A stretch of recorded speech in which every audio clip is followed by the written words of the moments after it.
Welcome to Tech Talks. Really glad to have Joe with us today.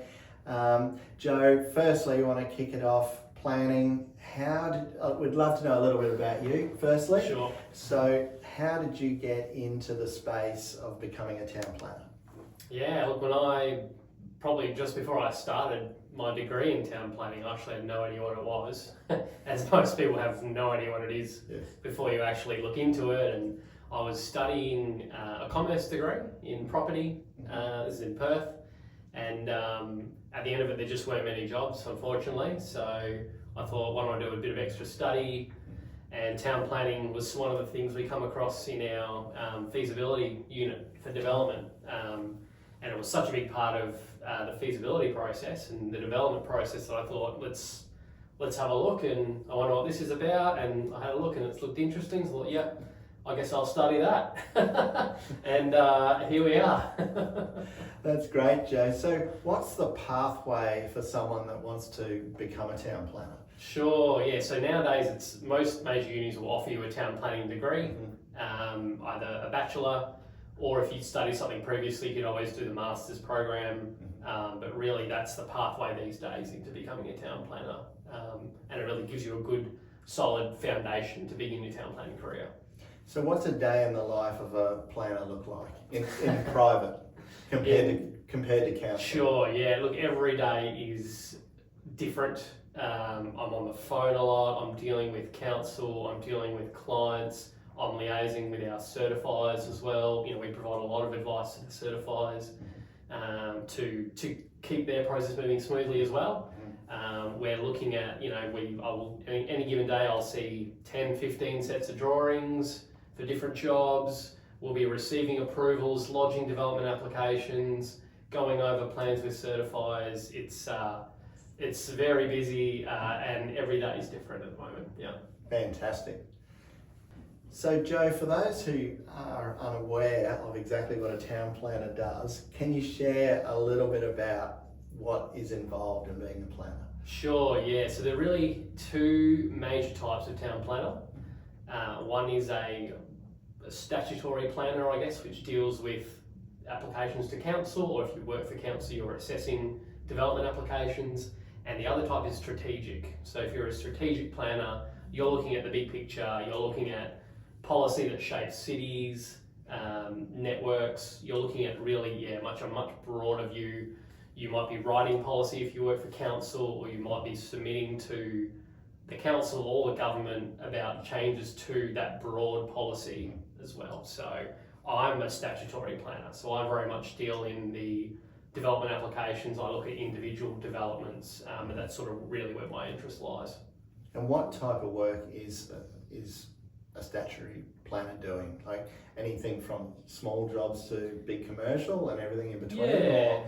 So a lot of planners will specialise. So, you'll get the big firm planners who deal with big subdivisions, and they might deal with 1,000-lot subdivisions, and they might only do a few projects a year because they're such big projects.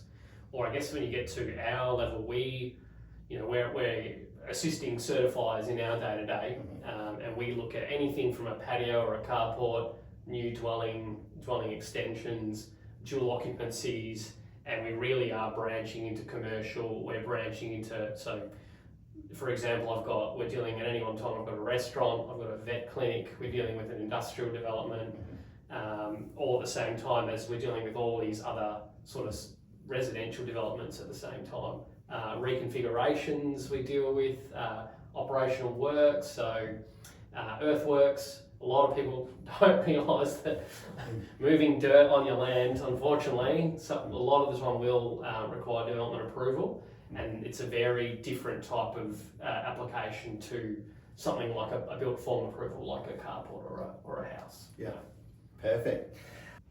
So for those that aren't familiar with planning and what you're doing day to day, what parts of the role do you think would surprise people when they hear what you guys are involved in? Yeah, I think when people hear about a planner, I think we're just looking at plans all day, or we're just doing boring paperwork all day. But really, so much of my job is people based.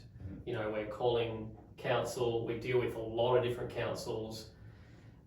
every council has a large planning department with a lot of different planners, and we get to know these planners and we really build relationships with them. We build relationships with our clients, with our certifiers, and it's a lot more people-based than I think people think it is. Yeah. And what's some of the most rewarding things that come from the job? Yeah, so I guess when we're dealing with planning, we're dealing with people's properties. It's very emotional, and it's so rewarding to get an approval for someone, and they can really go and that's their dream. They've designed their dream house. We've managed to get approval for them, and they can go ahead and build their dream. I think that's such an exciting part of the job. Great, that's awesome. So Joe, why do some projects require planning and some don't? Yeah, it's depending on the size of the project, but a lot of the ones we deal with are carports and patios, and they are things they're triggering DAs for things like setbacks. So really the planning schemes are designed to try and mitigate amenity impacts to neighbours. So they want to make sure that what you're building isn't going to adversely affect your neighbour. And they're things like if it's too close to a boundary, if it's too high, if you're going to be blocking windows potentially, that sort of thing is when you might have to go into town planning, because the council wants to make sure that what you're doing is reasonable and you're not going to potentially damage your neighbour's property or affect your neighbour's enjoyment of their property. Yeah, great. So Joe, how can designers, builders, architects and developers work better with town planners to get the best outcome for their projects? Yeah, so definitely engage town planners as early as you can, before you have a site in mind. Right, okay. If you're looking at a site, definitely engage us. I actually had I was on a call this morning with an architect and her client, and they're looking at yield for a property, what could be done with it. So hadn't bought it yet, looking at what could be done, and in the end, unfortunately for them, it turned out that there's an existing dwelling and they wanted to build 2 on the site, and they couldn't actually do that in a duplex or a dual occupancy. Right. And that's obviously very important for them to know as soon as possible before they purchase the property and before they engage their architect to start drawing up plans for a property, because plans are very expensive. Architects are very expensive, and you don't want to go down that road, spend hundreds of thousands of dollars on a property and thousands of design work dollars before you've talked to a town planner and worked out if you can actually do what you want to do. So yeah, as early in the piece as you can. And what common mistakes have you seen in the industry where these professionals can avoid making those mistakes? Is it lodging applications themselves? Is it purchasing properties without getting proper due diligence reports? Those are probably the 2 big ones. So I see, unfortunately, a fair bit is someone will buy a property and then have a design in mind and then lodge for a building approval. As part of that, we review that to see if it needs planning approval, and it turns out that under the planning scheme, it can't happen. Right. So that is obviously worst case scenario. So that's a mistake that really could be avoided by engaging a town planner early. And then what's the other one? If they try to lodge planning applications themselves to try to save money. So we have been asked to assist occasionally when someone has decided to lodge a development application themselves, and they get whacked with a big RFI from council. So council starts asking for all sorts of things. It's gibberish to them. They don't understand. They're already in the process, and they come to us desperately looking for help. So my advice would be, it's quite a complicated process to lodge a development application yourself. There are statutory requirements that must be met. Definitely come to a planner to lodge a development application for you, to try and avoid you scrambling at the 11th hour. We could potentially flag design changes that can happen that would suit council. So you can actually, instead of getting a giant RFI with all of these issues, you might not get an RFI at all, and you just sail smoothly through the process and save you a lot of time and money. Yeah. Great. Is there such a thing as a properly made application? Properly made. So that's a statutory term where if you've met the basic requirements under the Planning Act for what an application must have, council will tell you your application is properly made. So what we see some of the time is when someone's lodged the application themselves, is they'll get an action notice from council saying your application is not properly made, you're missing vital parts of the application, and you have a really short time frame to respond to that, and that's when we get desperate people coming to us saying, please help us, we've got 5 days to get all this information together for council. It's just not a situation you want to be in. Go with the planner. The experts. Yes. Okay, now planning process insights. How does the planning approval process generally work from start to finish?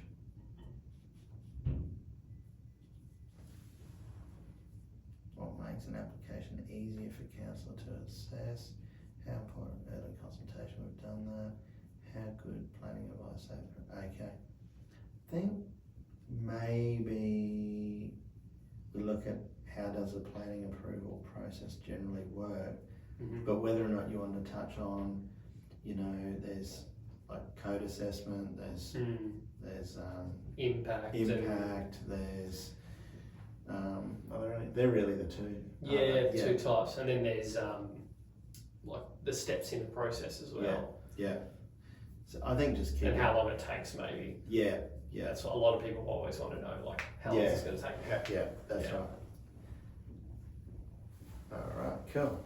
So how does the planning approval process work from start to finish, and what are generally the two types of planning applications? Yeah, sure. So the two types in Queensland, you've got your code assessable development application or impact assessable. Code is where you've got a non-compliance with a particular code. Council's assessment of that application is confined really to that code and that non-compliance. Whereas if in an impact assessable application, code assessable applications are something that's generally supported by the planning scheme, except for the one, you might have a setback that's too close to a boundary or something. Whereas with an impact assessable application, that's something that's council may consider not to be consistent with their planning scheme. It's a higher level of application, requires a much more detailed report from a planner, and also requires public notification. So your neighbours are going to find out about the application, they're going to get a letter, there's going to be a sign on your site, people are going to have the ability to make a submission to council about your application, and that will potentially affect the decision that's made by council. So it's just a higher level of application. It takes a lot longer. Does take a lot longer.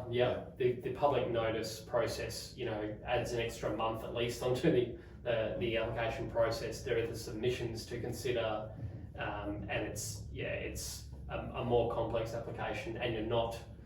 There's a much higher chance council won't support your application because it is impact accessible. Time frames, like roughly? Timeframes for a process, we always say from lodgement of the development application, if council doesn't need anything more to decide the application, you're looking at 50 business days or 10 weeks. And if there's further information, though, that will add time to the process, which is part of what I do as a planner. Is I try to anticipate what the council's going to ask for. I ask for that information up front, and really that saves us time in the council process, them stopping the clock and asking for that information and dragging out the application process. It's really 50 business days, could be longer, and then for impact accessible, you're adding on public notice and additional periods on either side of the process as well, potentially. Interesting. Great. Thanks, Joe. So what changes are you seeing in the planning landscape previously or currently?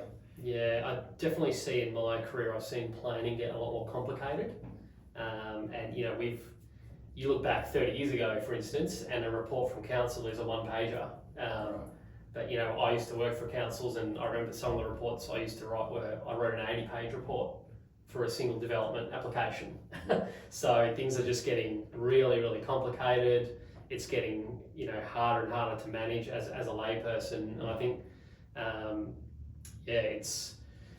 we've got a housing crisis though, and the housing crisis has forced councils to try and simplify things to make it smoother for people to build houses, because we need houses. Yeah. So that, unfortunately, obviously a crisis going on, but it has spurred some action through government, which is really positive. Awesome. What do you wish more people in the construction industry could know about town planners and planning? Sure, yeah, look, I think at the end of the day, you know, we're all people, just like your developers and your certifiers, your mums and dads, your town planners, they're just people. You know, they are council planners. I used to work for council for many years. I was always overworked. We've never had enough resources. We always had too many applications. We had so many angry people calling us. We're just all people at the end of the day, you know. So I think everyone would go a long way, I think, to just look at us as people, look at council as well as people. They're trying their best for you, and just to have that understanding, I think, would go a long way. Great, that's really good. So Joe, one final topic, you know, what is one thing that can make a planning application go through far smoother and faster than most other jobs? Sure, I think really it's the level of information that we have. So if we've got a clear set of plans, they're drawn to scale, we can understand what's going on easily, so can council, and also the information that we get. So often we'll get a warehouse project, but it turns out that they want to run a mechanic out of it. So warehouse and mechanic, two completely different uses. Right. So really defining what you want to apply for, very important. Giving us clear instructions about what you want, and really giving us as much information as you can about what you want to do with the site will enable us to give you the best planning advice. Great, awesome. Good set of plans, clear information, and what packaged up. You guys then work together with the client, the council, package that up so when it lands on council's desk, that's right, you're making it as easy as possible. They have a clear picture of what's going on. They don't need to come back and ask us questions, and that'll make the process go so much smoother. Great, awesome. Well, very grateful, Joe, for coming on and sharing your insights about yourself and about planning, and how the industry can work closely with planners like yourself to make the approval process so much smoother. And so look forward to having you on again shortly. Sounds great. Thank you very much.